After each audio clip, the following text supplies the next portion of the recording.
KPBS On Demand is supported by the National Conflict Resolution Center. Geopolitics, a divisive election year, and strained budgets are all topics that can create tension in the workplace. NCRC can help workplace leaders navigate polarizing issues with the Culture, Communication, and Conflict Certificate. More at ncrconline.com. Good morning, I'm Debbie Cruz. It's Tuesday, January 7th. A former San Diego police detective is suing the city. More on why next. But first, let's do the headlines.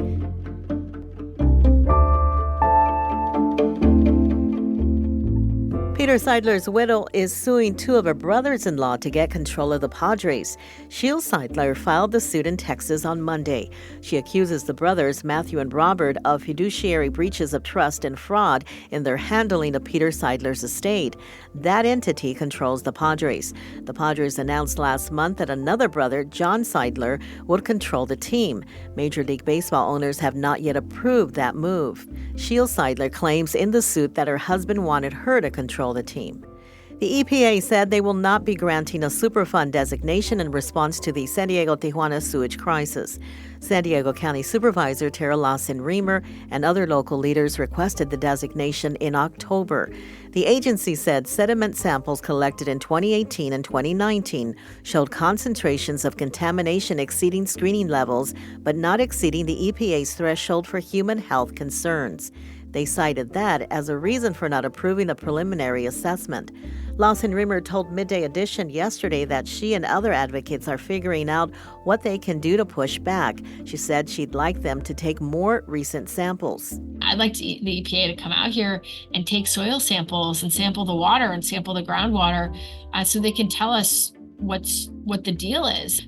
The EPA also denied the request because of several federally funded projects currently underway to address the pollution.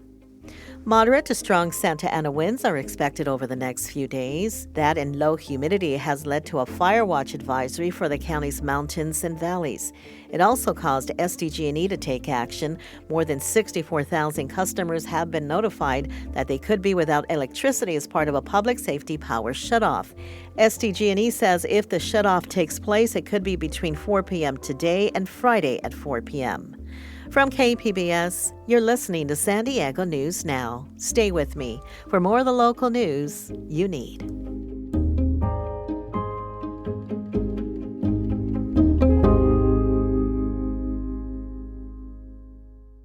KPBS On Demand is supported by Paint Care, offering households and businesses in California more than 800 leftover paint drop-off sites for recycling. Quantities of 100-plus gallons of paint may qualify for a large volume pickup. Learn more at paintcare.org.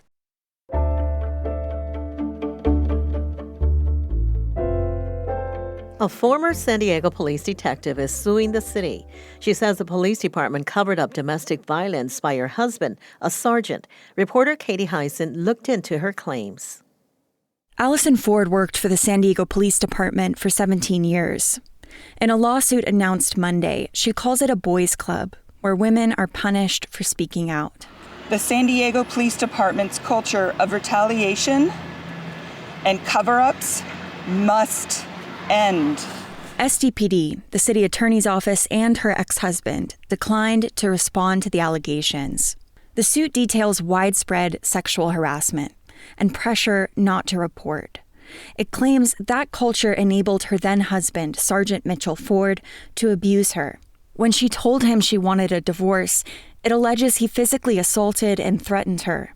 Allyson Ford says he told her she would lose her job. And at first I didn't believe him because I thought that the department that I loved and that I had worked so hard for would protect me, but they did not. The lawsuit claims when she reported the assault, SDPD didn't investigate properly. Her husband was placed on paid leave and then cleared of wrongdoing, and that SDPD refused to enforce her restraining order. Allyson Ford resigned last year. She says Mitchell Ford remains with SDPD, armed. Katie Hyson, KPBS News. Encinitas now has a new mayor and 2 new council members, signaling a shift in priorities for the seaside city. North County reporter Alexander Nguyen sat down with Mayor Bruce Ehlers to discuss his vision for Encinitas. When Bruce Ehlers narrowly defeated incumbent Tony Krantz this fall, it was seen as a rejection of how the city was run. Ehlers ran on a platform of more local control and pushback on state housing mandates. The goal is to actually maintain our small beach town ambiance. Ehlers says the city, like many coastal cities in the region, has an affordability issue, but he doesn't think state housing mandates are the answer. Encinitas is already in compliance with the state for affordable housing, but some residents are pushing for more. They want Encinitas to turn the city-owned lot, L7 or Quail Gardens, into affordable housing. Ehlers is against this. He agrees with other residents that it should be turned into a park and says there are a number of new homes being built around that area. There's going to be 1,045 units with roughly 3,000 people moving in there over the next several years.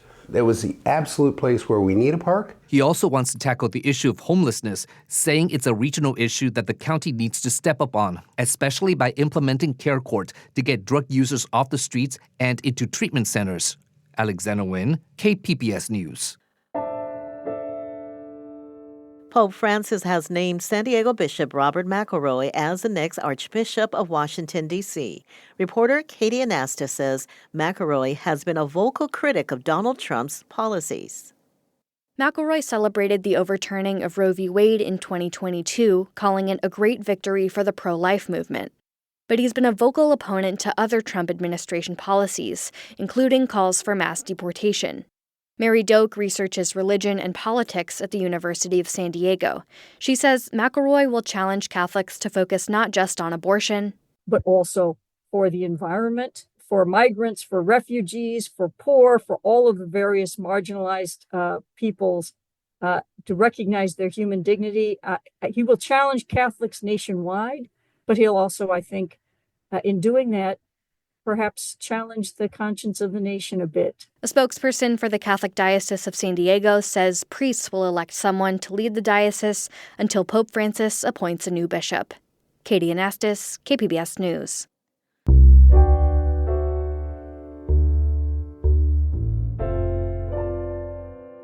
Furnishing a home can be overwhelming and expensive, especially for someone transitioning out of homelessness. Reporter Melissa May tells us about a local nonprofit that's helping people go from simply having a roof over their heads to having a home. What? This does not look like our house. This is so beautiful. That's Rita Chavez and her son Dominic seeing their fully furnished home in Chula Vista for the first time. Not long before this, they were living in the South County Lighthouse in National City. It's an emergency shelter run by the San Diego Rescue Mission. I was going through a lot. I was having problems with certain people, and I had some addiction problems as well, and it closed roads for me, so I needed a new start. Scott Miner was Rita's advocate at the shelter. Rita was the person that was able to grind and work her way, and she just was hungry. She refused to go back to the streets and for her son, Dominic. And so she worked very hard. She put in the work. The work included completing legal paperwork, doing chores, and staying sober. And because Rita did her part, Miner was able to find them an apartment, making them the first official graduates from the South County Lighthouse. They pushed us to say everything's gonna be okay, you are gonna get a home. But that home was an empty apartment with nothing more than blankets and pillows on the floor. That's where Humble Design San Diego comes in. It's one thing to have shelter, to have a space, but it's another thing to make it a home, and a step further, a home that is catered to the individual or individuals that are inside. Courtney Brown is a designer for Humble. The nonprofit designs and fully furnishes home interiors for people transitioning out of homelessness. There's a dignity in having a home and not having to worry about having a bed to sleep in or not being able to have pots and pans to cook with. Everybody deserves that. Humble has a 15,000 square foot warehouse in Logan Heights full of donated furniture and housewares. My favorite thing about Humble is all the hands and people that go into it, from somebody who's just making a donation and how that donation comes to our warehouse. It's touched by volunteers, it's pulled by volunteers, and it ends up coming to a space to better somebody's life. Bettering Rita's life started with an initial client meeting. This is where Courtney and her team got to know Rita, what motivates her, and what a home means to her. With relatives, everybody, where you guys can unite in one place, in one area, to have a lot of good times together. This is the first time that she has a say in the design of her space. I want an altar in my room where I could put Jesus' face and the archangels, like crystals, quartz, like tourmaline. I like stuff like that. It relaxes me. Throughout the meeting, Rita told the designers her son had one request, a gaming console. Then it was time for the designers to choose what would fill that empty apartment. I come back to the space and I think about Rita as a person and what she would want and just kind of the energy she brings, and I try to find items that match that. 3 days later, the Chavezes were sent out of the apartment for a few hours, while Team Humble came in to transform it with some help from the San Diego Padres Foundation. Then Rita and Dominic came home for the big reveal, what Humble calls the client's day of joy. I like this. I like everything. Remember the altar Rita requested? This is perfect. This is what I want. That wasn't me. This is more perfect than I thought. And remember the one thing Dominic wanted? A gaming console? He got it, thanks to the Padres Foundation. I wasn't planning to cry, but I'm going to cry. Rita says she's going to treat her home with care and make visitors feel as welcome as she felt during her day of joy. It was overwhelming because nobody ever did this for us. No, this is the first time anybody ever has did anything like that for us. To date, Team Humble has furnished 450 San Diego homes. And I feel safe. I feel like nobody can come in here and do anything. Just, I don't know, it just makes it home. That's the perfect word. That's the key word, home. Melissa May, KPBS News. Funeral services for former President Jimmy Carter are happening today and Thursday. NPR will provide special coverage starting at 11:30 today. Listen or watch at kpbs.org. That's it for the podcast today. I'm Debbie Cruz. Thanks for listening and have a great Tuesday.